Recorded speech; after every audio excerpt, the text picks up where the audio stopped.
ইসলামের দৃষ্টিতে ইসলামের দৃষ্টিতে হাদির মৃত্যু কি শহীদের মর্যাদায়?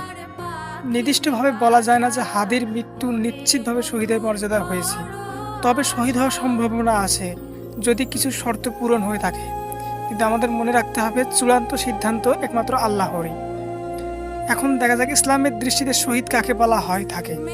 অন্যায়ের বিরুদ্ধে দাঁড়াতে গিয়ে জুলুমের শিকার হয়ে নির্দোষ অবস্থায় আল্লাহর সন্তুষ্টির জন্য ইচ্ছাকৃতভাবে হত্যা করা হলে, যে ব্যক্তি নিজের জান মাল দিন ও সম্মান রক্ষায় নিহত হয় সে শহীদ। রাসূল সাল্লাল্লাহু আলাইহি ওয়াসাল্লাম বলেছেন। তাহলে হাদির ক্ষেত্রে কি বলা যায়?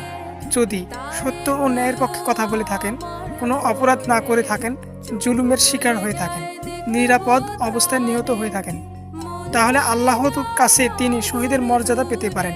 কিন্তু আমরা নিশ্চিতভাবে ঘোষণা দিতে পারি না, কারণ ইসলামে আছে কারোর জন্য নিশ্চিতভাবে জান্নাত বা শহীদ ঘোষণা করা যাবে না একমাত্র আল্লাহ ছাড়া। তাহলে আমরা কি বলতে পারি? আল্লাহ যেন তাকে শহীদের মর্যাদা দান করে, আল্লাহ তার শাহাদাত কবুল করে, আল্লাহ তার ভুল ত্রুটি ক্ষমা করে, কিন্তু নিশ্চিতভাবে কোনো কিছুই বলা যাবে না।